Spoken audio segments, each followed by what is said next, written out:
আমি ব্যক্তিগতভাবে আমি প্রথম আলোকে দেখে আসতেছি ওনারা অনেক বিতর্কে সৃষ্টি করছেন বাংলাদেশের মধ্যে। শুধু আপনার প্রথম আলো না, সমস্ত ইলেকট্রিক মিডিয়াতে আমরা আহ্বানটা জানাচ্ছি। যদি বাংলাদেশের বিরুদ্ধে কেউ যায়, সেটা প্রথম আলো হোক বা যে কোনো কেউ হোক, তার বিরুদ্ধে আমরা করবই। তারা সবসময় ইসলামের বিরুদ্ধে লেখে, খোসা দিয়ে লেখে।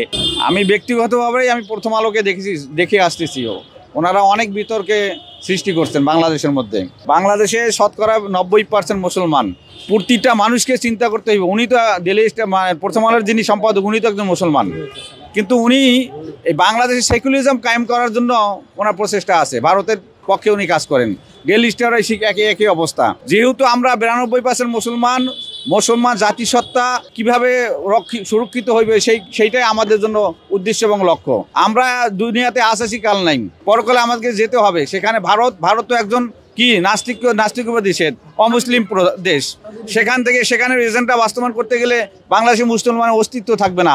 এখন যে ভারত যে অবস্থা করতেছে, ভারত যে প্রোপাগান্ডা চালাইতেছে বাংলাদেশের বিরুদ্ধে, আমরা বাংলাদেশের যত 18 কোটি জনগণ আছি, এটা আমরা অবশ্যই সবাই মিলে তীব্র নিন্দা জানাই এবং একসাথে ঐক্য আমরা হইতেছি এবং ইনশাল্লাহ ঐক্য আজীবন থাকবে। যতদিন বাংলাদেশ থাকবে আমরা ইনশাল্লাহ আছি, ততদিন ঐক্য থাকবে। এই বাংলাদেশের মাটিতে কোনো শকুনের আনাগোনা এখানে বরদাস্ত করা হবে না। প্রথম থেকে আমি প্রথম আলো পড়ছি, কিন্তু তখন তো বেশ মোটামুটি ভালো, কিন্তু ইদানিং আমি প্রথম আলোটা পড়ি না, বিধায় আমি এটার বিষয়ে মন্তব্য করতে পারছি না। তবে ইসলাম বিদ্বেষী প্রচারণা না করাই উত্তম, যেহেতু আমাদের দেশ মুসলিম কান্ট্রি, সেই হিসেবে অবশ্যই ইসলাম বিরোধী কোনো প্রচারণাই যাতে না হয় সে বিষয়ে আমরা আপনাদের প্রতি আরও আহ্বান জানাচ্ছি। শুধু আপনার প্রথম আলো না, সমস্ত ইলেকট্রিক মিডিয়াতে আমরা আহ্বানটা জানাচ্ছি।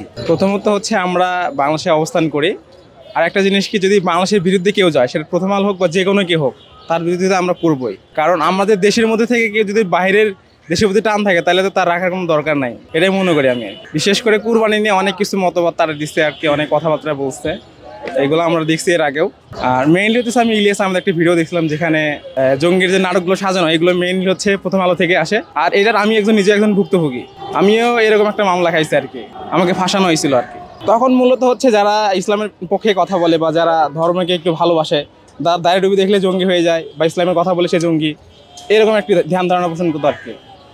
আমার কথা হচ্ছে, সে যদি দেশের বিপরীতে থাকে, সে যদি দেশের বিরুদ্ধে কাজ করে, তাহলে দেশে তাকে না রাখাই ভালো হবে আর কি। কালামুর রজুলু মিজানু আকলিহি, কথা তার জ্ঞানের মাপকাঠি। এখন সে পত্রিকায় কি লেখে এবং তার বাচনভঙ্গি কি, সেটাই তাকে বলে দিবে যে সে পক্ষে লেখে না বিপক্ষে লেখে না, এজেন্ডা বাস্তবায়ন করে, সেটা তার সারমর্ম থেকে আসবে। কিন্তু আমরা এটা প্রতীক হিসেবে জানি, এবং যদিও সে এরকম কিছু করে থাকে, যদি হয় তার থেকে ফিরে এসে তার ভালো দায়িত্ব পালন করা উচিত, এটাই আমি মনে করি, যাতে জাতি এবং দেশে দেশের কল্যাণ হয়। কারণ পত্রিকাটা প্রথম আলো মানে জাতিকে আলো দেখালো। এখন আলো দেখাতে যদি কোনো বিভ্রান্তি কিছু হয়, সেটা জাতির জন্য অমঙ্গল। যদি সে এটা করে থাকে, তার কথা, কাজ, বক্তৃতা, বিবৃতি, লেখনে যদি আসে, তাহলে সেটা প্রশ্নবিদ্ধ, তার থেকে তার ফিরে আসা উচিত, জাতির কাছে ক্ষমা চাওয়া উচিত। আর যদি এরকম না হয়, তাহলে এটা তার যদি তার কাছে অপপ্রচার কেউ করে, তাও তাদের ফিরে আসা উচিত। এখন সেটা তার কর্মেই তার বলে দেবে। যেমন একটা বৃক্ষে তোমার নাম কি, ফলে পরিচয়, তার বৃক্ষে কি ধরেছে সেটা দেখলেই বোঝা যাবে। সেটা তো কেউ অপপ্রচার করে কিছু করতে পারবে না, আর প্রচার কাছেও কিছু করতে পারবে না, তার গুণাগুণই বলে দেবে। প্রথম আলো এটা তারা সবসময় ইসলামের বিরুদ্ধে লেখে, খোসা দিয়ে লেখে।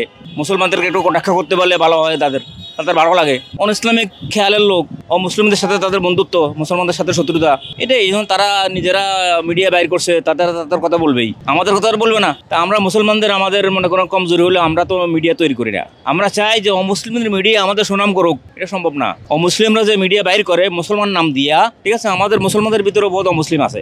যেমন কোরআনে আছে, যারা আল্লাহর আইন মোতাবেক শাসন করে না, দেশ চালায় না, তারা কাফের। কোরআন শরীফ আছে, সূরা মাআদার 46 নম্বর আয়াতে আছে এটা, বুঝতে পারছেন?